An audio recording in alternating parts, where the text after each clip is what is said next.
Alrighty, hey guys, this is Heidi Garrett and I am your upline coach. I'm going to be doing a training for you guys today on social media and your Beachbody business.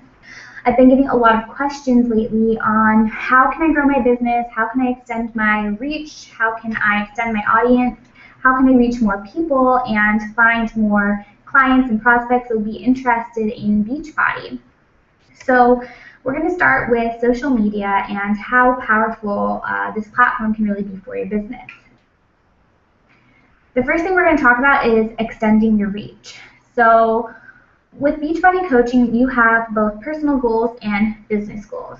Our personal goals are usually somewhat similar as far as all coaches go. You might want to earn some money, you might want to replace your income, but at the end of the day, we all really want to just reach and impact as many lives as possible. We want to make a big difference in the lives of those around us. Our business goals are kind of different. When you are pursuing business goals, you are going to want to be continually adding new prospects to your pool of potential clients. The more new faces that you can add into your potential list of clients, you are going to be more successful. So just remember that the more new people you have, the more successful you'll be. Your pool of clients, if you are not constantly growing it, will grow stagnant. They'll get tired of hearing about your Beachbody stuff. They'll get tired of hearing about your health and fitness. But the more people you add, it's like a constant stream. And if you know anything about flowing water, it is a lot less likely to grow stagnant. If you just have a little pool and it's getting warm and it's sitting there and there's not much motion going on, it's going to get stagnant and you're going to lose interest. But I want to encourage you, because I know a lot of times people think, okay, well, I don't want to be businessy, I don't want to be salesy, I want to be a successful business person, but I also don't want to be pushy salesy, and that's right, exactly. Your personal goals and your business goals are going to accomplish the same mission if you do it right. If you go about doing this the right way with integrity, you are going to accomplish both your personal goals and your business goals at the same time. You must have a reach, meaning you must have a big audience and a continuing flow of new potential clients to impact lives and make a difference. And in order to make a difference, you have to have the ability to meet those people and get involved in their lives. So I really want to encourage you, do not be afraid to look at your business like a business. If you don't treat it like a business, it's not going to treat you like it's a business.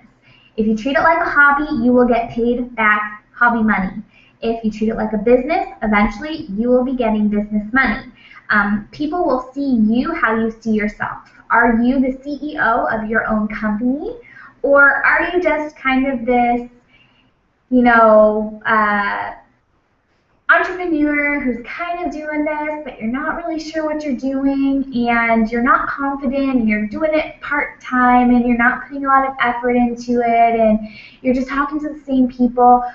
People will notice the way that you talk, the way that you interact, and they will know whether you are the CEO of your own company, you are confident, and you are passionate about what you do, or if you are kind of hesitant, and that will make them hesitant. The next thing you want to know is you are not a salesperson simply because you are offering a product. You know that what you have Beachbody products, you have Shakeology, you have ability to coach people to reach their fitness goal, you have accountability, you have a group of wonderful women who are going to be a wonderful tool for these people. You have life-changing things to offer these people. You have a life-changing product, a life-changing experience. If you didn't, you wouldn't be here, and neither would I. Don't be ashamed to offer your product to people. When you love and care about other people, you automatically share what you know is going to improve their lives.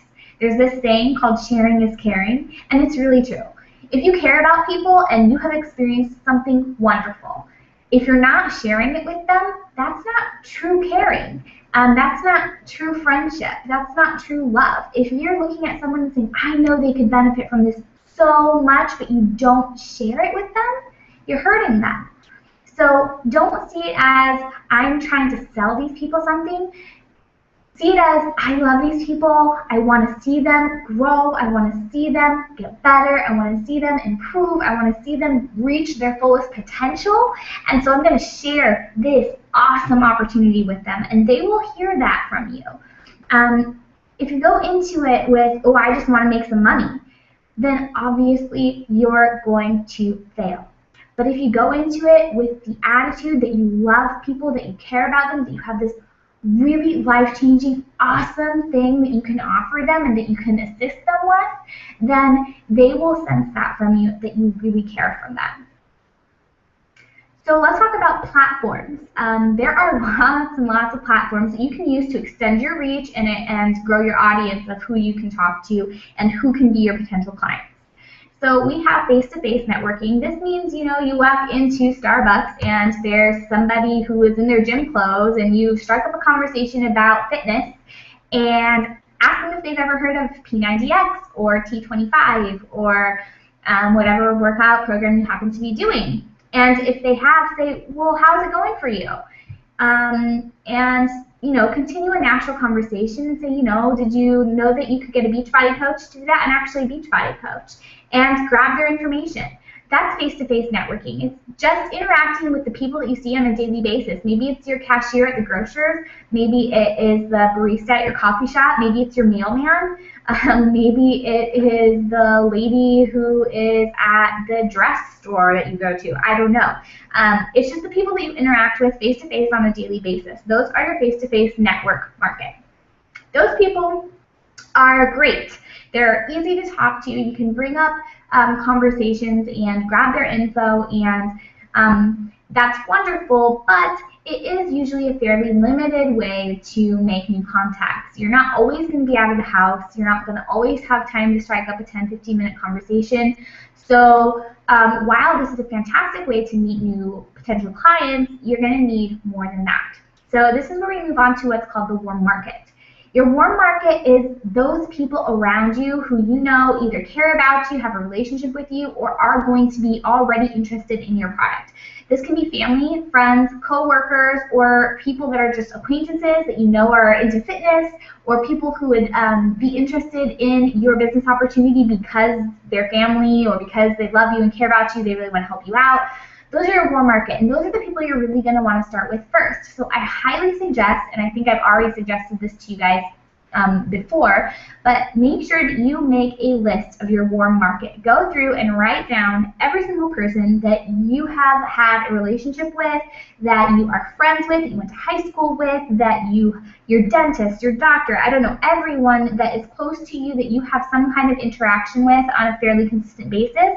Make a list of those people. Even if you think that they wouldn't have any interest in your fitness and coaching business whatsoever, write them down. Don't let your assumptions dictate who goes on this list. It's everyone. I'm serious. Write everyone, okay? With this list, you can start interacting with these warm market potential clients on a daily basis. Not saying every single person on a daily basis, but you will pick a few people and send them a message and start talking to them. And we'll talk a little bit more about what those messages might look like. The next platform that you might use is Facebook, which is one of my favorites, as well as Instagram. You could also use Twitter and Pinterest. I don't use these as much just because they aren't my forte, which is something we're going to talk about pretty soon, but you really want to pick the platforms that best suit you and your needs and your personality and how you like to communicate. Pick what works for you. So, this is what we're talking about. Pick a platform or two that is you. Don't feel pressured to do everything. You don't have to do Twitter and Pinterest and Facebook and Instagram and a blog and a YouTube channel. And you don't have to do everything. Pick a platform that is you, that you feel you can speak from the heart, and that you can be genuine with people, and stay consistent with the platform that you choose. It's going to take consistency and it's going to take time to start gathering followers and people who are interested in your story and what you have to say. So we're going to talk about what we should be saying. So let's talk about Facebook first. My two favorite platforms are going to be Facebook and Instagram. That's what I use. That's what I know best. So that's what I'm going to teach you. If you have more questions about other platforms, we can talk about those as well, and I can get some other people's feedback because I really don't use Twitter or Pinterest or any of the other platforms. They just don't suit me as well. So let's talk about Facebook. We all have Facebook pages pretty much. If we didn't, then you wouldn't be able to be on my team. So yeah, we all have Facebook pages. So a very common question that I get is whether you should use your personal Facebook page for your fitness, whether or for your business, whether you should make a separate profile for your business. And this is something that's totally up to you. I use my personal profile because that is my warm market. Those are the people that I talk to. Those are my friends. Those are my family. Those are my schoolmates.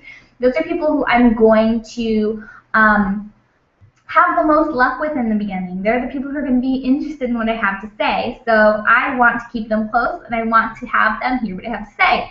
So I think that keeping your personal Facebook profile as a business page and using it to grow your business is a good idea. If you're not comfortable with that, you don't have to. You can make a separate profile. You can make a personal page. Or you can do what I have also advised other girls to do and create a closed group that you can use to direct all your potential clients to, and just use it as a fitness accountability group, post inspiring quotes, etc. So here are some of the rules about using your personal Facebook as a business tool. So number one, you're going to want to post daily and you're going to want to post often.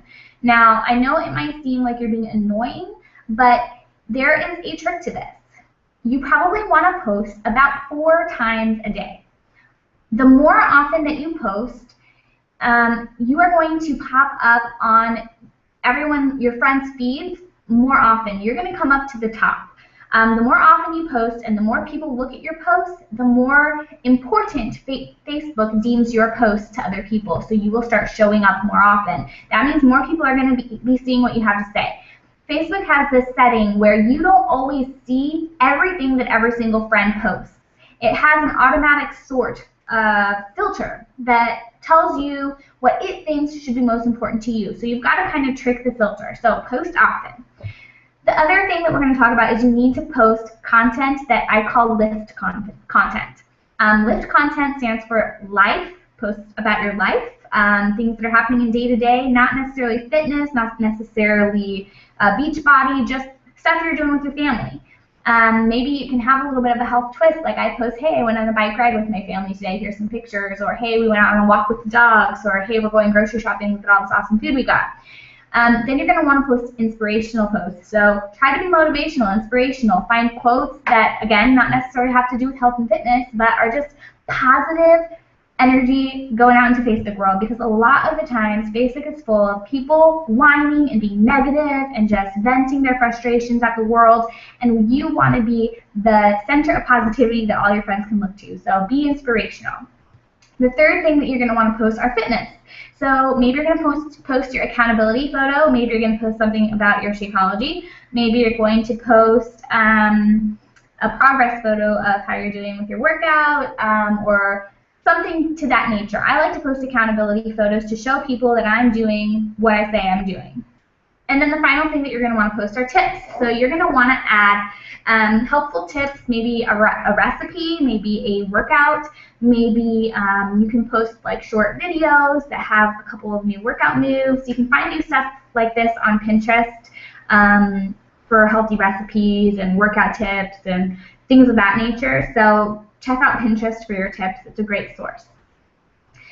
Ultimately, you're always going to want to post content that adds value to the lives of other people. You do not ever want to vent and put out negativity on your profile ever, because people will see that. And I cannot tell you how many times I've gotten private messages from people saying, thank you for being the ray of positivity on Facebook. I look forward to seeing what you have to say. It means so much to me. that when everybody else is venting and, bringing the atmosphere down, so to speak, you go on Facebook and you're having a bad day, do you really want to go and see everyone posting about how they had a horrible day and how horrible things are for them? We all live real lives. We all have real struggles. But we have to choose what we're going to focus on. So choose to focus on the positive and post about those things. Be uplifting and add value to other people's lives so that they will look forward to the content that you post. So this is all helpful for your warm market interactions, but there's also the ability to make new connections with your Facebook groups. So if you type into the Facebook bar, search at the top, anything that has to do with your particular interests. For me, it was like military spouse support groups, or natural living support groups, or maybe community groups in your area for play dates, or for gardening, or whatever it happens to be that you are interested in. Join groups for Facebook and join a lot of them. And then what you're going to want to do is you're going to want to start interacting with those people and letting them get to know you a little bit. Comment on some posts, write a post of your own. The number one rule here is do not spam people. Do not just send people messages and be like, hey, I'm a Beachbody coach, you need to buy stuff from me. Like, don't do that. That's not good.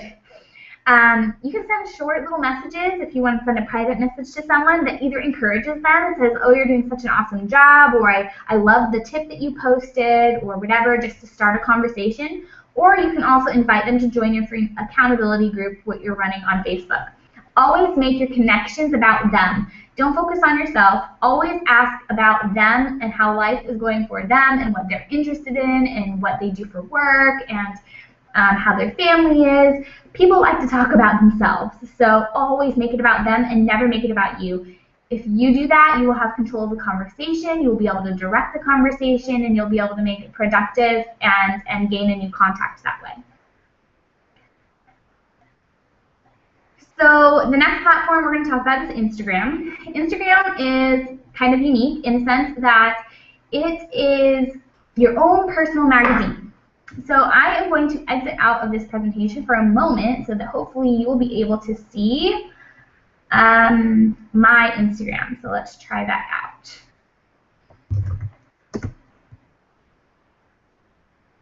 So this is my Instagram feed.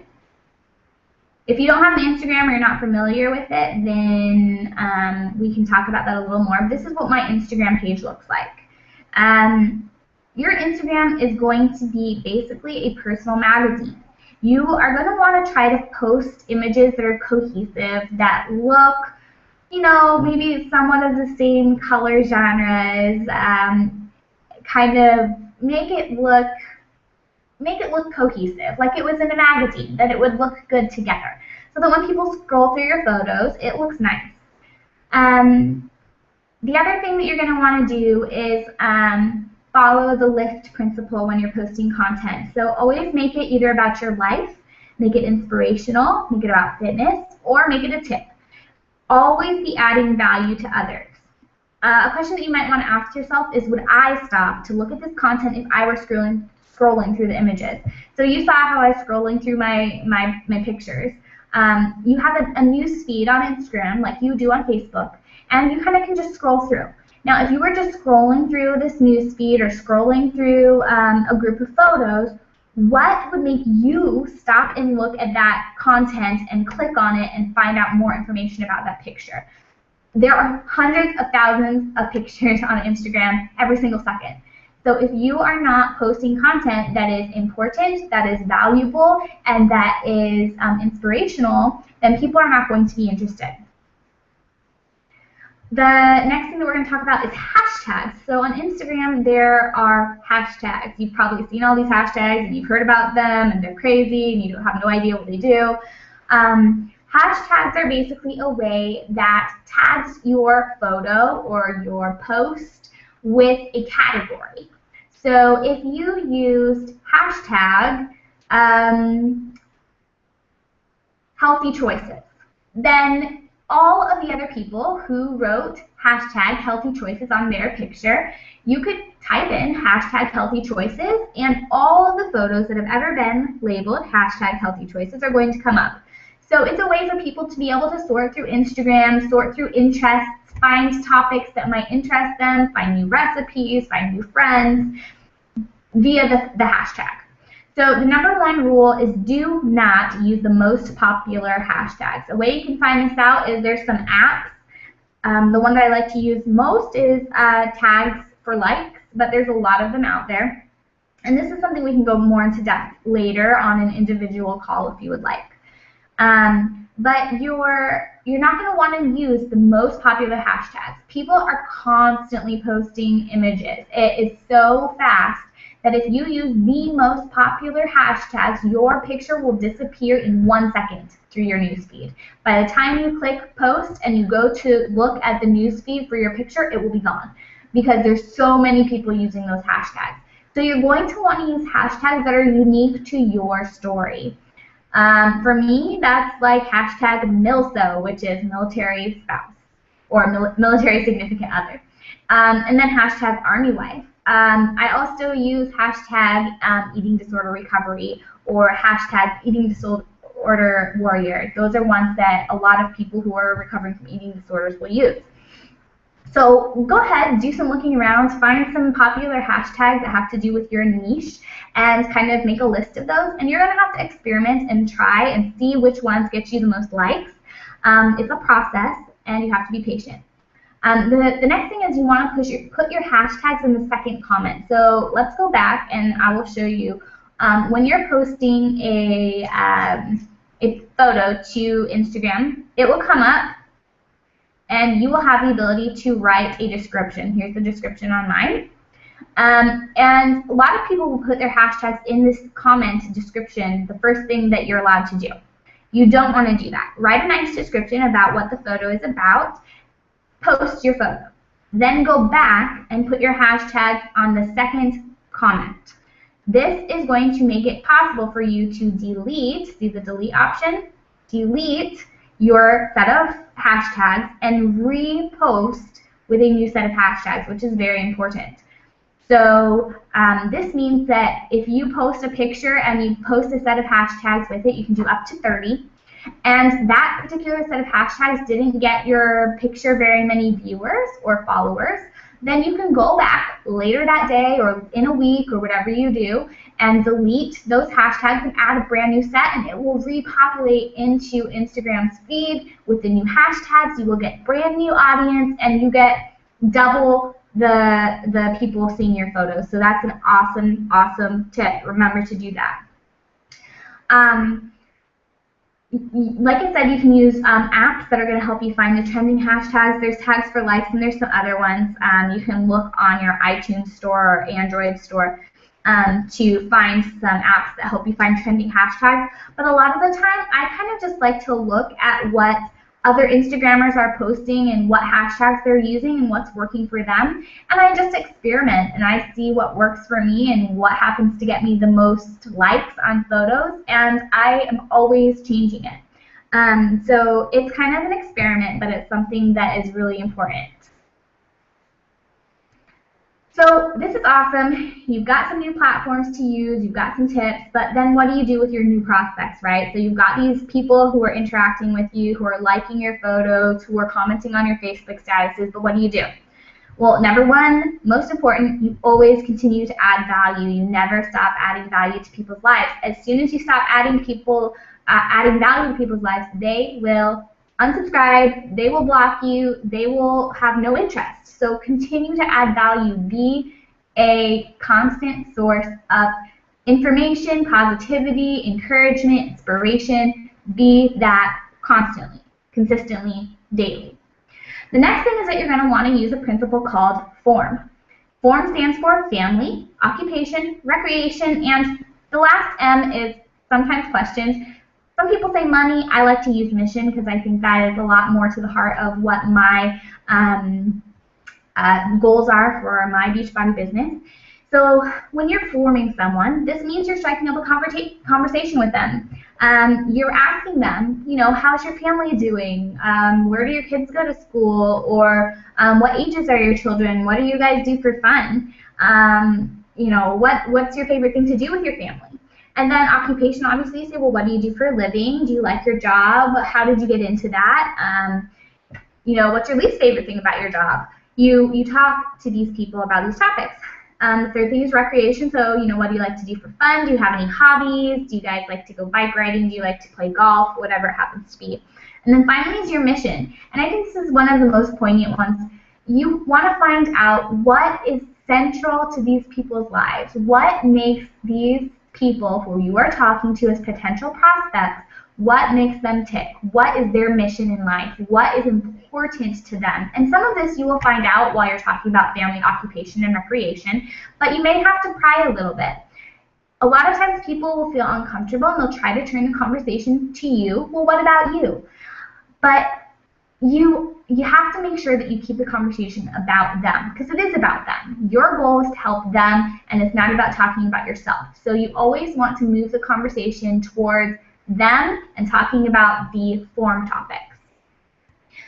A couple of ways that you can do this after you've done some forming is you can invite your prospect to a free fitness accountability group. You already are running one. It's already there. You can send them the link, ask them to join, tell them it's free. There's no commitments, no requirements. They can just join and hopefully get some accountability and some new recipes.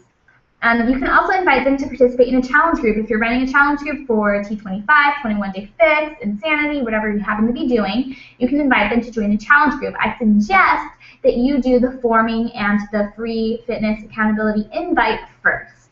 And then you're going to want to make sure that you follow up consistently. A lot of times you will find that potential prospects and clients are people who are interested, they just don't know it yet. So you have to keep going back to them. They'll say, oh, well, I don't know. Oh, well, it kind of sounds expensive, or I don't think I'm ready yet, or I just don't think that's for me, and they'll have their excuses. But if you continue to follow up consistently and ask them how their family is doing, ask them how their job is going, ask them how their hobbies are going, ask them how life is, you continue to form them and follow up with them and be consistent, and constantly add value to these people, they will not see you as a threat. A lot of times people see, coaches and business people as people who are trying to get stuff from them, and you do not want to be that person. You want to show them that you are going to add value to them. So make sure that you're constantly following up. So that is the end of our social media presentation. I hope it was helpful to you. If you have any questions, feel free to message me or set up a phone call so that we can go over any of your questions.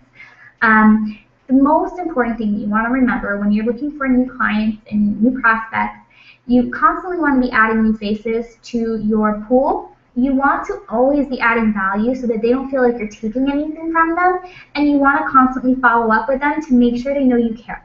Those are basics of social media and any interactions with new clients.